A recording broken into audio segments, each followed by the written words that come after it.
Baik, kita melanjutkan di topik choking ya. Choking di sini istilah lain tersedak. Jadi korban itu tidak bisa bernafas karena ada sumbatan di saluran pernafasan. Itu entah cairan, makanan, atau benda asing yang memang masuk di saluran pernafasan. Tersedak itu dibagi menjadi dua, ada tersedak ringan dan tersedak berat. Nah, ringan itu korbannya masih bisa bersuara, bernafas walaupun susah, dan ada batuk sedikit. Nah, intinya apa? Berarti yang tersedak itu tidak total, tidak tersumbat total. Makanya di sini dimaksud ringan. Apabila ringan, itu nanti penanganannya ditepuk-tepuk di punggung hingga benda yang ada di tenggorokan, di saluran pernafasan, itu bisa keluar. Dalam kasus berikutnya ada tersedak berat. Ini korban sama sekali tidak bisa bernafas. Korban tidak bisa mengeluarkan suara. Sehingga ini harus segera ditangani, tidak bisa kita tepuk-tepuk di punggung, seperti kasusnya tersedak ringan. Apa yang kita lakukan? Yang kita lakukan bila korbannya sadar, kita akan peluk dari belakang. Posisi tangan satu mengepal, boleh tangan kanan atau tangan kiri yang mengepal, kemudian nanti kita akan menekan di titik 3 jari di pusar korban atau di bawah ulu hati. Ini namanya abdominal thrust atau tekan perut. Tujuannya untuk mendorong diafragma untuk mendorong paru-paru, dan ada suatu usaha atau udara dari dalam paru mendorong benda yang ada di saluran pernafasan. Langkah kedua, bila kita menemukan situasi khusus, ibu hamil ataupun korban sangat gemuk, tidak boleh kita melakukan penekanan di perut. Kalau ibu hamil karena di situ ada janin. Kalau korban sangat gemuk, kemungkinan nanti rangkulan atau tangan dari si penolong tidak sampai saat memeluk dari belakang. Makanya kita akan posisikan di area dada, namanya chest thrust atau tekan dada. Abdominal thrust ataupun chest thrust itu nanti dilakukan setiap 5 kali. Kita harus melihat kondisi korban.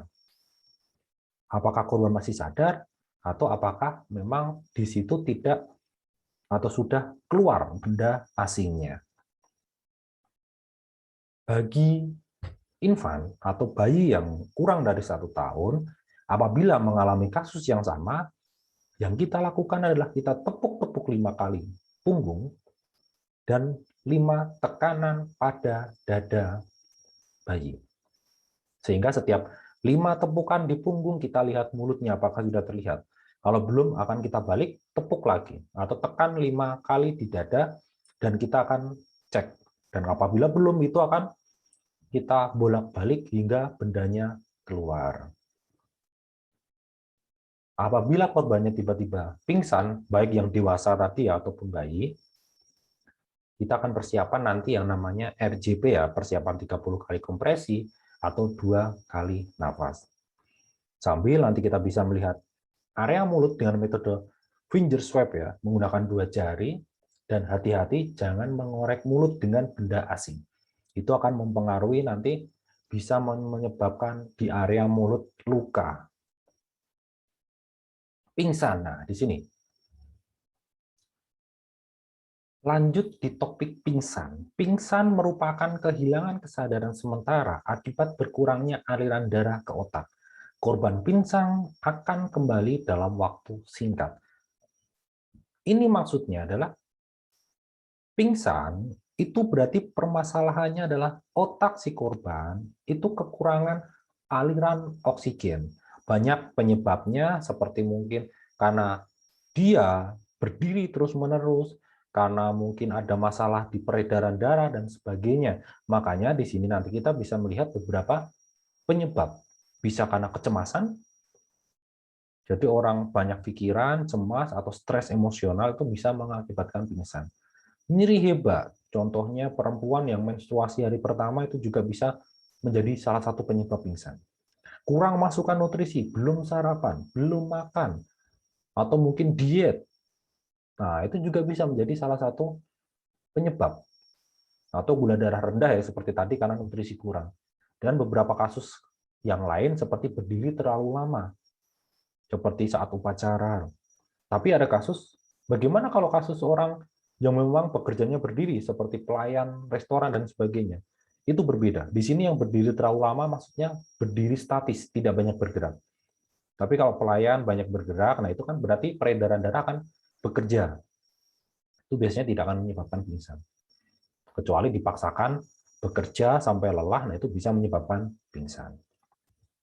Penanganan pingsan itu sebenarnya simpel. Maksudnya simpel, jangan terlalu kita kemakan seperti, oh kata nenek moyang, harus sediakan teh manis hangat, harus sediakan minyak kayu putih, itu nanti.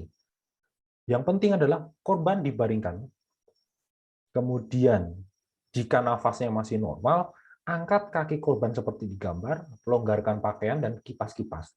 Dan satu yang penting, jangan dikerubuni. Karena kalau dikerubuni, korbannya itu nanti bisa malah terganggu, oksigennya kurang.